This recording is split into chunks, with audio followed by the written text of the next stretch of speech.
E aí, pessoal, eu me chamo Alex e hoje eu tô aqui para te dar algumas dicas se você está pensando em fazer alguma locação de carro, principalmente se for de uma locação diretamente com uma pessoa física, que não é com uma locadora de veículos ainda, né? Você tem que avaliar vários pontos e eu vou te mostrar aqui as principais delas para você não ter nenhum problema, né? Ou de ser lesado no futuro. Eu sou locatário, na verdade, já fui locatário, eu sou locador hoje em dia, né? Então, quem quer dirigir no Uber ou até mesmo para passeio, e por isso que eu tenho um pouco de experiência para poder te passar aqui, tá? Então, acompanhe até o final que essas dicas são valiosas para o teu conhecimento e para no futuro você não se der mal aí, tá bom? Então vamos lá. A primeira dica é você pesquisar sobre o proprietário do veículo. Você viu um anúncio lá, digamos, lá no Marketplace, no Facebook, que eu acredito que é a maior plataforma aí de locações de pessoa física, né? Então você pesquisou lá, encontrou um carro perfeito para você, tá? Pesquise sobre o perfil do cara. Você já olha ali no Facebook, já dá uma olhada em geral, né? Vê se o perfil não é fake, porque às vezes o cara recém criou, então não confie muito, né? Dê uma olhada nas últimas publicações dele, se ele tem mais carros, né? Se tem feedbacks de pessoas ali, de repente, né? Nas qualificações dele. Então, a primeira dica é você pesquisar sobre quem é o dono do carro, tá? Essa foi a primeira dica. Aí, digamos que você realmente confiou, né? No locador ali, né? E marcou um encontro ali para poder ver o carro. Bom, depois que você encontrou ali o dono do carro, tudo mais, né? Marcaram ali o encontro para vocês se verem e conhecer, né, o carro.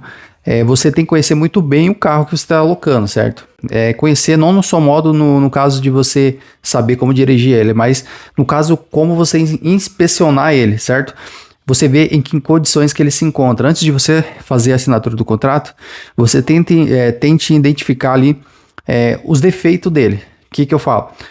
Já na estética ali, você olhando na lataria, em geral, você tem que conseguir identificar ali riscos, né? Às vezes você vê algum amassado, alguma coisa ali que você vê que não tá 100%, já mostra ali pro proprietário. Fala, ó, tem um risquinho aqui, tem um amassado ali, entendeu? Os pneus também é bem importante você olhar. Os pneus do carro tem que estar bom uso, né?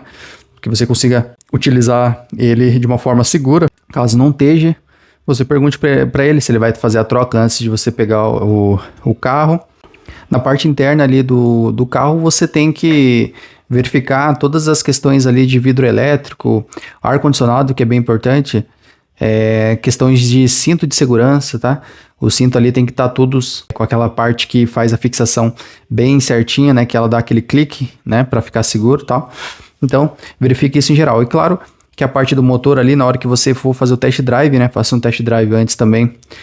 Veja se não tá tendo nenhum barulho de batida, se tá com superaquecimento ali, né? Você escuta aquele barulho como se fosse uma ventoinha ligada assim direto, né? Então, verifique tudo isso certinho para você não ter dor de cabeça depois que você fazer locação. Claro que quem tá locando não é um carro novo, né? A pessoa não tem um carro novo para ficar locando, a pessoa física. Então, ele vai te dar um carro usado, mas tem que estar em condições de uso, certo? O outro ponto é sobre o contrato. O contrato, quando a pessoa ali, o locador te der em mãos e para você poder fazer a assinatura dele, né? Normalmente vocês vão em cartório fazer essa assinatura. Não tenha pressa, leia atentamente ali todas as cláusulas ali para ver se está de acordo com o que vocês tinham combinados, né? Se não tem alguma dúvida sobre o contrato. O contrato, para ser, digamos, de acordo com a lei mesmo, ele tem que ser para ambos os lados. Não pode ser só do lado do locador nem do locatário.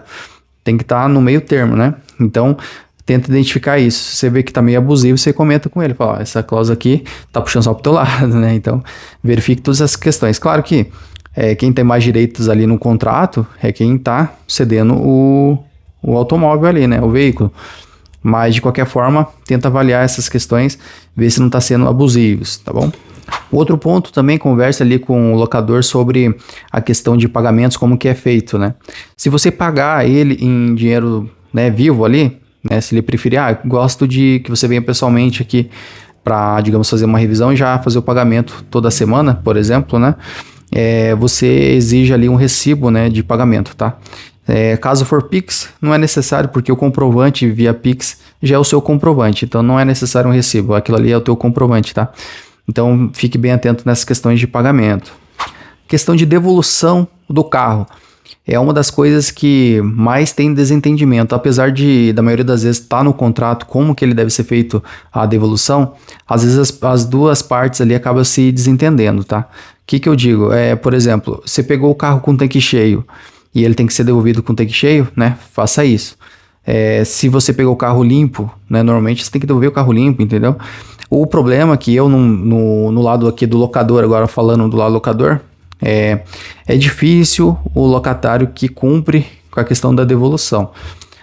Cara, se você é uma pessoa honesta ali, se você viu que está no contrato, se vocês já tinham alinhado previamente essa questão de devolução nesses termos, né? Digamos, exemplo, o mínimo é o quê? É o tanque cheio, você devolver, se você pegou ele assim, né?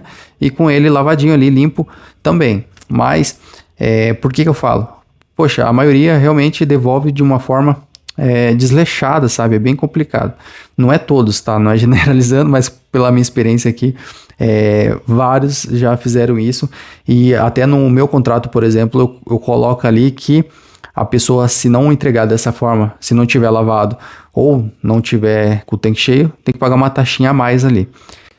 Porém, é difícil você na hora ali tentar verificar essas questões porque dá um desentendimento. E durante o contrato ali, né, que você estiver utilizando o carro ali locado, tente sempre manter uma comunicação com o seu locador, tá? Por que eu digo? As questões que muitos faz a locação e, tipo, esquece do locador. Finge que é o dono do carro, mas não é. Você está utilizando uma coisa que não é sua, então você tem que cuidar melhor ainda, né? E você mantém sempre informado quem está locando o carro para você. Digamos que, queimou uma luz. Informa ali o proprietário, queimou aqui, posso trocar, depois de desconto, como que a gente faz, tal. Então, verifique sempre esse ponto, né, na questão de conversar com o dono do carro. Tudo que estiver acontecendo ali, ou escutou algum barulho, alguma coisa de diferente, você sempre comunique com o proprietário. Isso é muito importante. Você vai ganhar a confiança do proprietário e você, quando tiver uma outra oportunidade que você estiver precisando, com certeza ele vai te escolher novamente para ceder o carro dele. E aí, você gostou das dicas? Se gostou, já deixa o like, se inscreva no canal, vou estar sempre dando dicas para quem é locador, para quem é locatário, tentando ajudar dessa forma os dois lados. Beleza? A gente se vê no próximo vídeo. Valeu, grande abraço!